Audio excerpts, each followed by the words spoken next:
വീര്യം കുറഞ്ഞ മദ്യവിൽപ്പനയും കേരളത്തിലെ രാഷ്ട്രീയ വിവാദങ്ങളും. വിൽപ്പനയ്ക്ക് അനുമതി നൽകിയത് മുൻ ഇടതുപക്ഷ സർക്കാർ. പോരായ്മ പരിഹരിക്കുക മാത്രമാണ് ചെയ്തതെന്ന് UDF സർക്കാർ.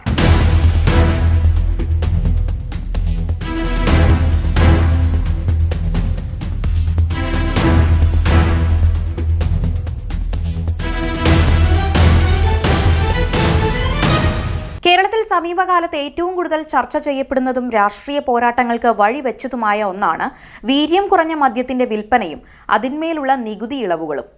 സംസ്ഥാന സർക്കാരിന്റെ പുതിയ ബജറ്റ് പ്രഖ്യാപനത്തോടെയാണ് ഈ വിഷയം വീണ്ടും സജീവ ചർച്ചയായത്.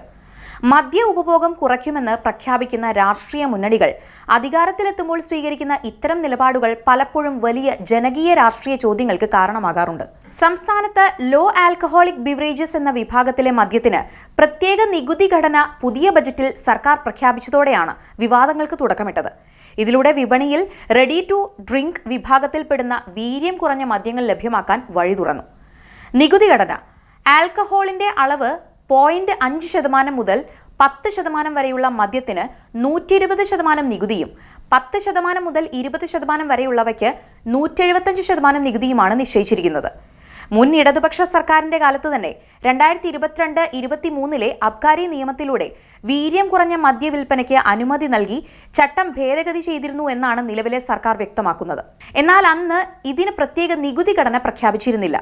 സാധാരണ വിദേശ മദ്യത്തിന്റെ അത്രയും, അതായത് 251% നികുതി നൽകേണ്ടി വന്നതിനാൽ കമ്പനികൾ വിപണിയിൽ ഇത്തരം ഉൽപ്പന്നങ്ങൾ ഇറക്കിയില്ല. ഈ പോരായ്മ പരിഹരിക്കുക മാത്രമാണ് ഇപ്പോൾ സർക്കാർ ചെയ്തതെന്നാണ് അവരുടെ വാദം. ഇടതുപക്ഷം നയിക്കുന്ന ഇപ്പോഴത്തെ പ്രതിപക്ഷം ഈ നീക്കത്തെ ശക്തമായാണ് എതിർക്കുന്നത്. സർക്കാരിന്റെ ഈ തീരുമാനത്തിന് പിന്നിൽ വലിയ തോതിലുള്ള അഴിമതി ഉണ്ടെന്നാണ് പ്രതിപക്ഷത്തിന്റെ പ്രധാന ആരോപണം. വീര്യം കുറഞ്ഞ മദ്യത്തിന്റെ ലഭ്യത സ്ത്രീകളും കുട്ടികളും അടങ്ങുന്ന പുതിയൊരു വിഭാഗത്തെ മദ്യ ഉപഭോഗത്തിലേക്ക് ആകർഷിക്കുമെന്നും ഇത് മദ്യവ്യാപനത്തിന് കാരണമാകുമെന്നും പ്രതിപക്ഷം ചൂണ്ടിക്കാണിക്കുന്നു. കൂടാതെ കർണാടക ഉൾപ്പെടെയുള്ള മറ്റ് സംസ്ഥാനങ്ങളിലെ വൻകിട മദ്യ കമ്പനികളെ സഹായിക്കാനാണ് നികുതി കുത്തനെ കുറച്ചതെന്നാണ് പ്രതിപക്ഷത്തിന്റെ ആക്ഷേപം.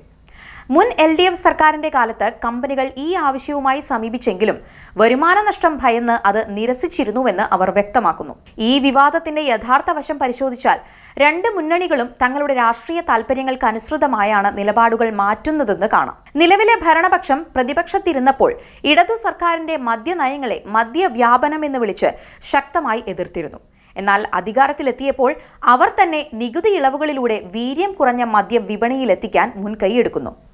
അതേസമയം LDF ഭരണകാലത്ത് കാർഷിക വിളകളിൽ നിന്നും പഴവർഗ്ഗങ്ങളിൽ നിന്നും വീര്യം കുറഞ്ഞ മദ്യവും വൈനും ഉൽപ്പാദിപ്പിക്കുന്നതിനെക്കുറിച്ച് നയപരമായ ചർച്ചകൾ നടത്തിയിരുന്നു എന്നതും യാഥാർത്ഥ്യമാണ്.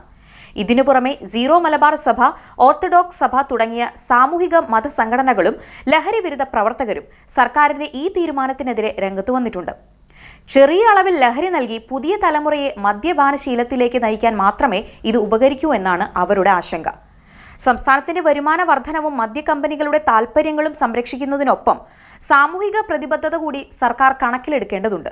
വീര്യം കുറഞ്ഞ മദ്യത്തിന്റെ വിൽപ്പന വരുമാനം വർദ്ധിപ്പിച്ചേക്കാമെങ്കിലും അത് സമൂഹത്തിലുണ്ടാക്കുന്ന ദൂരവ്യാപകമായ പ്രത്യാഘാതങ്ങളെക്കുറിച്ച് വിശദമായ ചർച്ചകളും നിയന്ത്രണങ്ങളും ആവശ്യമാണെന്നതാണ് പൊതുവിലയിരുത്തൽ. രാഷ്ട്രീയ ചെളിവാരിയെറിയലുകൾക്കപ്പുറം നാടിന്റെ നന്മ മുൻനിർത്തിയുള്ള സുതാര്യമായ മദ്യനയമാണ് കേരളത്തിന് ആവശ്യം.